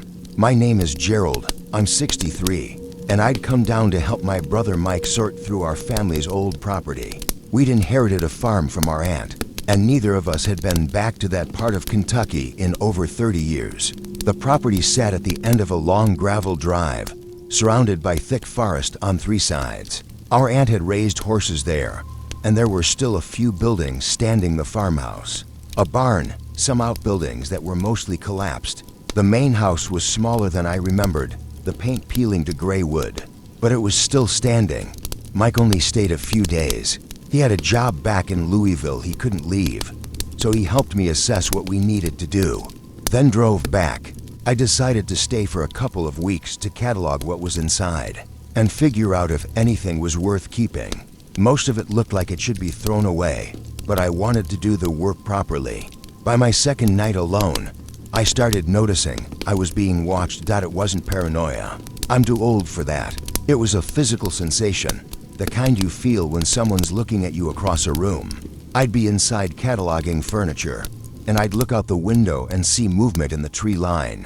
When I looked directly at it, nothing was there, but the moment I turned away, I'd feel it again. On the 3rd day, I found something that unsettled me more than any feeling could. Behind the barn, carved into the largest oak tree, was a face. Not a face carved by someone with artistic skill. It was crude, gouged directly into the bark with something sharp. 2 holes for eyes, a long gash for a mouth, and it was old. The sap had hardened and blackened around the cuts. The tree had grown over parts of it. I called Mike that night and asked if he remembered the carved tree. He was quiet for a long time. I remember Aunt saying something about it. He finally said, But I don't want to remember what. Just leave it alone. What does that mean, leave it alone? It means don't look at it too much, and don't let it look at you. That made no sense. But I didn't push it. Mike had always been superstitious, even as a kid. But I couldn't stop thinking about that face carved in the tree. Every time I went near the barn, I could feel it, and the sensation of being watched got stronger. It wasn't frightening at first, exactly. It was more like standing in front of an audience. Uncomfortable, but not dangerous. Then I started finding things. The first was a stone with an X scratched into it, placed on the porch outside the front door. The second was a bundle of twigs tied together with what looked like human hair, hung from the kitchen window frame on a string of the same hair. The third was a pile of feathers arranged in a spiral on the barn floor. These things weren't old. They were fresh. Someone was putting them there while I slept or while I was in another part of the property. I didn't search for whoever was doing it. I gathered the objects and drove them to a ravine about 5 miles away and threw them into the water. That night, I locked every door and window, even though none of the locks worked properly. I sat on the couch with a flashlight and a kitchen knife and waited for morning. At 3 in the morning, I heard a sound on the porch. Footsteps, slow and deliberate, walking the length of the porch back and forth. I counted 37 passes. Then they stopped. When I finally looked out at dawn, there were no footprints in the damp earth. I packed my car that morning. I called Mike and told him I was leaving and that he needed to sell the property without me. He didn't argue. When I told him about the footsteps and the objects, he just said that someone or something had been watching that property for a very long time and that we shouldn't have come back. Our aunt stayed there 50 years, he said. Do you know why she never left? I didn't answer, because it wouldn't let her. He said, I think she made a deal with it. I think that's the only way you stay. I haven't been back to that property since. Mike sold it 6 months later to someone from out of state.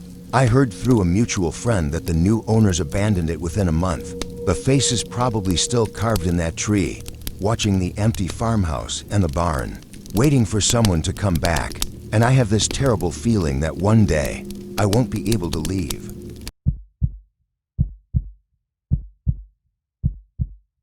In the autumn of 2020, I was living near to Zewell, Tennessee, in the foothills of the Cumberland Mountains. I thought I understood these mountains, but an incident during that time proved me wrong. My name is Vincent, I'm 55, and I'd moved to Tennessee to escape a city job and try small-scale farming. I'd bought 3 acres with an old cabin on it, and I was learning to work the land.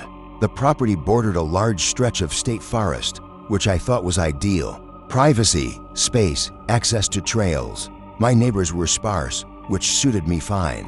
I was there to get away from people. On my 3rd week on the property, I decided to explore the forest trail that ran along my back boundary.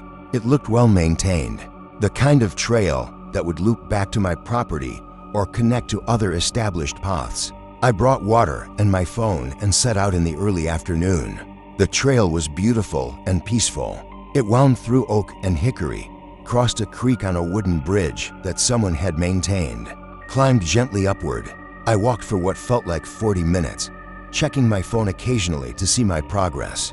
The GPS showed I was moving in a steady northeast direction. Then I noticed something odd. The trail markers were repeating. I'd seen a particular arrangement of blazes to white marks stacked vertically. About 15 minutes into the walk, I should not have seen them again. But there they were, on a tree to my left, looking identical, at what my phone insisted was a completely different location. I told myself I was confused, that I'd misremembered. I kept walking. 5 minutes later, I came to the wooden creek bridge again. Same bridge, same creek, in what my GPS insisted was a completely different part of the forest. I stopped. I turned around and walked backward on the trail, retracing my steps, paying close attention to landmarks. The trail behind me looked nothing like the trail ahead of me. But when I turned back around and continued forward, the scenery repeated itself exactly. It took me 3 hours to realize that I wasn't actually going anywhere. The forest was cycling. Every segment of trail repeated perfectly, every landmark, every tree marker. My GPS insisted I was making progress, but I was walking in place. No matter which direction I chose at unmarked intersections, the result was the same dot by sunset. I was angry and scared. I stopped trying to follow the GPS and just picked the direction that felt like it would take me back toward my property. I walked for another hour until I broke through the tree line and found myself in my own backyard. My cabin was visible through the trees. I didn't go back to that forest for 3 days. I told myself I'd gotten confused, that I'd made a mistake about the trail layout. But on the 4th day, I tried again, and the same thing happened. Every trail that entered the forest looped back on itself. No matter how I tried to navigate through it, I ended up back at my property. On the evening of the 4th day, an old man appeared on my property.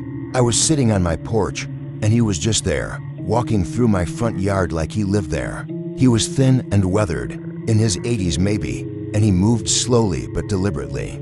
"You've been trying the forest trails," he said. It wasn't a question. "Yes," I said. "They're not mapping right. I keep circling." "You're not circling," he said.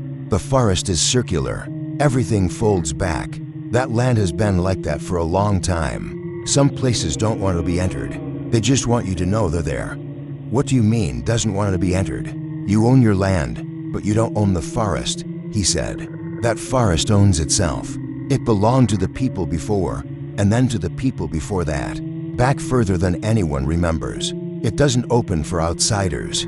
It only lets you come back to what you know." I never found out who he was or how he got on my property. He turned and walked back into the forest, and I didn't see him again. But I've learned to respect the boundaries. I never try to go deep into that forest anymore. I stick to the edges, to the places where it lets me be. Sometimes I hear sounds from the forest at night, sounds that don't match any animal I know. And I've convinced myself that the man was right. That forest is a closed thing, and it doesn't want visitors. It just marks its boundaries and waits for people like me to understand and accept them.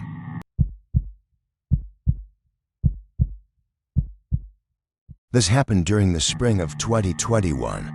I had lived in Appalachia for 14 months that spring. I was staying near Welch, West Virginia, a place that locals describe with a mix of pride and quiet fear. I'm a nurse, and I'd taken a position at a small clinic in McDowell County as part of a rural health service. Commitment. I rented a house on the edge of town and settled into the rhythm of caring for a population that was heavily medicated, heavily traumatized by decades of economic collapse, and remarkably kind despite everything they'd endured. I liked the work. I liked the people.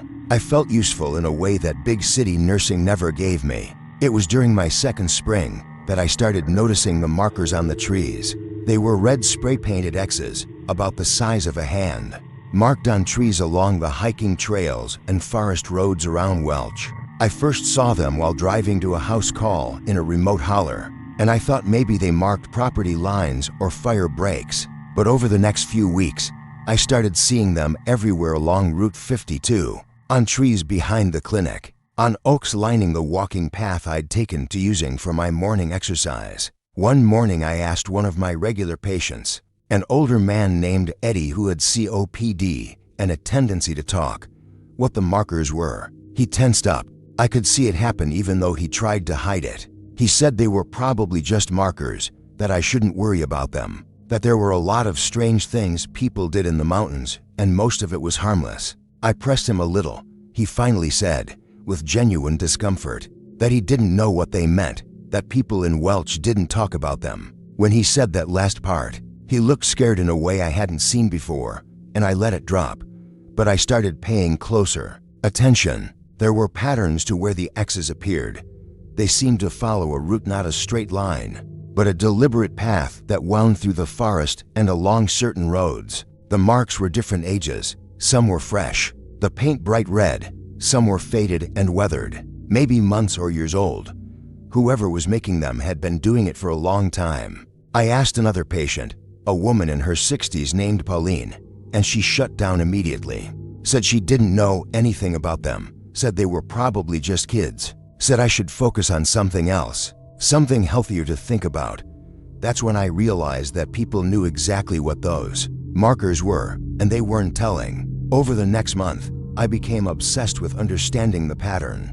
I made a map, I marked where I saw each X and tried to trace the route. It seemed to form a circuit around the town, a path that took you through certain specific areas, mostly forest, mostly places where houses were scattered and isolated. The route seemed to avoid the populated areas entirely. One afternoon, I decided to follow the path. I started at a marked tree near the hiking trail behind the clinic and followed the X's. They led me deeper into the forest, away from the maintained paths. The trees got older, thicker, the canopy so dense that even in spring, with the leaves not fully out, it was dim and green below. I walked for maybe an hour, checking my phone to make sure I had signal, following the marks. Then I noticed something. Alongside the X marks were other signs. Not markings exactly, but arrangements. Stones placed in certain patterns, branches broken deliberately at angles. Once, a pile of animal bones arranged in a precise circle. These weren't casual or accidental. They were deliberate, intentional, ritualistic. I stopped. The forest around me was quiet in the way that makes you aware of how loud your own breathing is. I turned around and went back to town. That night, I looked up the history of Welch of McDowell County.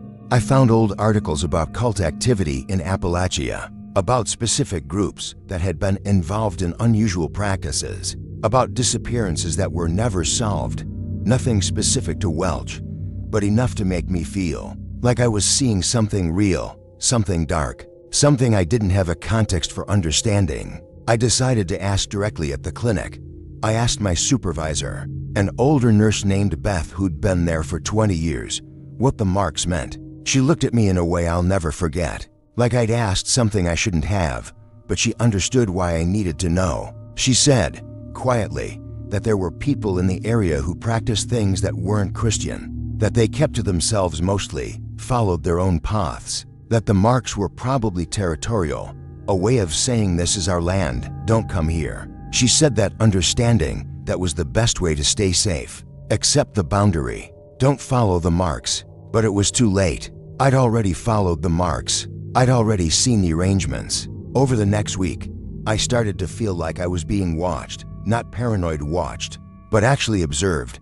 I'd be driving on a back road and see someone standing at the tree line, too far away to identify. Just watching my car pass, I'd be in the clinic and feel a presence outside the window. Though when I looked, there was nothing. The feeling intensified until I couldn't ignore it.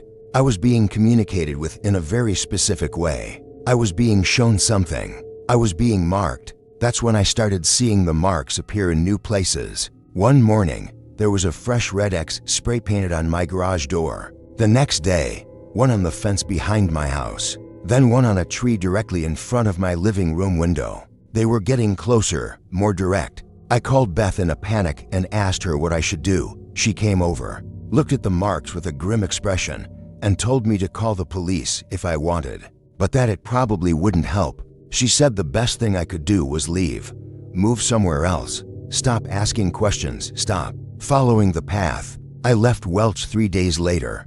I transferred out of my commitment early and accepted a lower-paying position in Charleston. To this day, I don't know what those marks were. I don't know who was making them or why I became their focus. I don't know what I would have found if I'd followed the path all the way to its end. What I do know is that I was invited into something. The marks were a language, and I was learning to read it. The arrangements of bones and branches were breadcrumbs leading me somewhere specific, and I have a terrible feeling that if I'd stayed in Welch another month, I would have understood the message completely. I would have known what the marks meant, and I wouldn't have been able to unknow it. Sometimes I wonder if they're still marking trees out there, if they're still waiting. If the path I didn't complete is still trying to finish itself. I live in the city now, and I never take the same route twice, and I wake up sometimes to the sound of something scratching against my apartment building, and I wonder if the marks have followed me, if they're here to, if nothing I do will ever put me beyond the reach of whatever that path was meant to show me.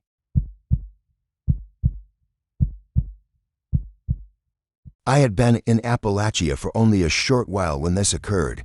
It was the winter of 2015, and I was staying near Harlan in eastern Kentucky, surrounded by mountains and quiet roads. My name is Sarah, I'm 31 years old, and I'd come to Appalachia after a bad breakup to stay with my grandmother in her house. While I figured out my next steps, my grandmother's house was old, built sometime in the 1920s. According to family stories, perched on a hillside with views down into a valley, it had been in my family for generations, passed down through my grandmother's side. The structure was solid, though the interior showed its age-creaking floors, old plumbing, windows that rattled in their frames when the wind picked up. I hadn't been to the house in years. Since I was a kid, really, my grandmother had kept it maintained, but it still had that smell of old houses, the particular scent of decades and dust and accumulated time. My grandmother died during my second week there. It was sudden. She'd been fine in the morning, and by afternoon she'd had a stroke. She was in the hospital within an hour, but she never regained consciousness. She died 2 days later. Everything after that was a blur of funeral arrangements, staying with relatives, processing paperwork. By the time things had settled down, I was the one responsible for the house. My grandmother's will left it to me. Suddenly, I owned this old structure, this piece of my family's history, and I had no idea what to do with it. I decided to stay for a while, to process my grief, to figure out what I wanted to do with the property. My parents offered to help, but I declined. I needed to be alone. So I stayed in my grandmother's house. The first few days were hard. Every corner reminded me of her, of childhood visits, of her presence in my life. I found myself crying at random moments, missing her intensely. But something shifted after her funeral, after the relatives had gone and I was truly alone in the house. The house started showing me things. I don't mean ghosts or supernatural apparitions, nothing that dramatic, but details, memories, moments that seemed to exist in the house itself, in the walls and floorboards and furniture. I'd walk into the kitchen and suddenly remember my grandmother making biscuits when I was 7 years old. Not a fleeting memory, but vivid, immersive, like I was actually there. Like the memory had a presence in the physical space. I could smell the biscuits baking. I could feel the warmth of the oven. I could hear her humming. I'd sit in the living room and experience moments from my parents' childhood that they'd told me about years ago. My mother playing piano in the front room. My father and uncle building a fort out of couch cushions. Moments I'd never witnessed, but that the house seemed to be showing me, storing, preserving. At first, I thought it was grief. Thought I was manifesting these memories through my sadness and loss. But the memories became more detailed. I started seeing things my family had never told me about. Private moments between my grandparents. Conversations my grandmother had with people I'd never met. Incidents that had happened in the house before I was even born. I started writing them down. At first just phrases, then full descriptions of what I was experiencing. It became clear that I wasn't imagining these memories. They were specific, consistent, detailed in ways that my grief-stricken brain couldn't have constructed. They included information I had no way of knowing. I called my mother and asked her about some of the things I was remembering. She was shocked. Some of them were exactly accurate moments she'd told no one about. Intimate details of her life in that house. Others were things she'd never told me, but that she confirmed were true. When I described them, "The house is showing you things," she said quietly. "I was afraid of that." "What do you mean, afraid of that? Why would you be afraid?" She took a long time answering. Finally, she told me something she'd never mentioned before, that her mother, my grandmother, used to say the house had memory, that it absorbed the lives of the people who lived in it, stored their moments, their emotions, their experiences in the structure itself, that sometimes, for people who belonged to the family, for people connected by blood to the original inhabitants, the house would share those memories. She said it wasn't disturbing. My mother continued. She said it was like the house was helping you understand your place in your family, your history. But she also said some people didn't like it. Some people found it overwhelming, having the house show them things they weren't ready to know. I understood what she meant. The longer I stayed, the more the house showed me, the more overwhelming it became. I was experiencing my grandmother's entire life, or at least the parts that had happened in that house. Her loneliness after my grandfather died, her worries about her children, her fears, her regrets, her quiet moments of joy. It was too much, too intimate, too invasive. Even though the house wasn't trying to hurt me, I tried to leave, to get away from the house for a while, but I'd get in my car to drive away, and I'd find myself pulling the car over and getting out. Unable to actually leave, the memories would intensify when I tried to go. It was like the house was desperate to show me everything before I left. I finally drove away after 2 months. I couldn't take it anymore. I left the house locked up and haven't been back. But here's what keeps me awake. I can still feel it sometimes when I'm quiet, when I'm not thinking about anything specific. I can feel the house reaching out to me across the distance, trying to show me more, trying to share more memories. And I'm starting to worry that the memories aren't from the past anymore, that the house is storing new things, new moments, as my life continues. That when I go back, and I know I'll eventually have to go back, to sell it or settle my grandmother's remaining affairs, the house will be waiting to show me memories of my own life that I'm not ready to see yet. That my grandmother died in that house, and I think it's still trying to show me what that moment was like. I think it's waiting for me to come back so it can share her death with me, the way it shared everything else, and I'm not sure I'm strong enough to experience that.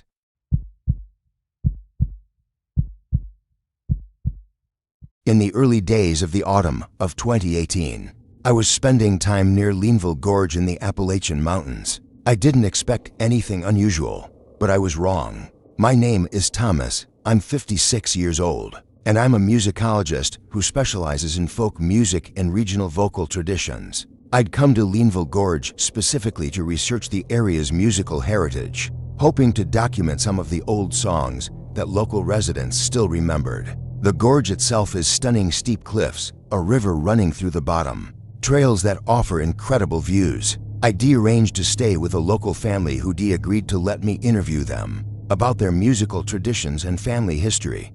The first week was productive.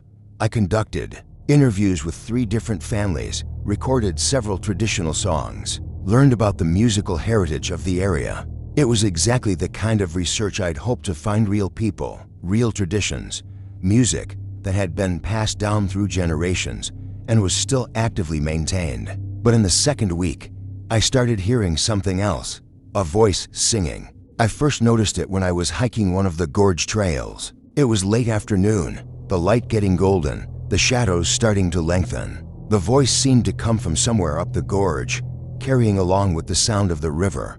It was female, high and clear, singing in a style that reminded me of the traditional Appalachian music I'd been documenting, but also different, older somehow, or stranger. I couldn't make out the words, but the melody was haunting, repetitive in a way that suggested it was a very old song, something traditional. I tried to locate the source, but couldn't pinpoint exactly where it was coming from.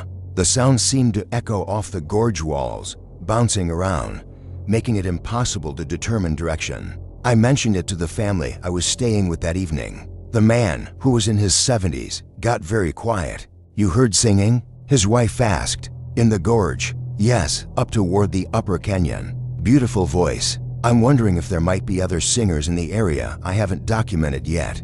The couple exchanged a look. "There's singing in the gorge sometimes," the man said carefully, "but it's usually at night, and people who follow it tend to get lost." "Lost?" I asked. "The gorge is treacherous at night," he said. "Steep drops, slick rocks, places where a person can fall pretty easily. Few people who've tried to follow the singing at night have made it back out without incident." I told him I'd only been hearing it during the day, and that I had no intention of following it anywhere. But I was intrigued. The idea that there might be a traditional singer I hadn't documented yet, someone keeping the old songs alive, was exactly the kind of discovery I'd come looking for. Over the next few days, I heard the singing multiple times, always in the late afternoon, always carrying from somewhere up the gorge, always the same melody or variations on it. I started recording it with my portable audio equipment, capturing whatever I could of the voice and the song. I also started trying to identify the song.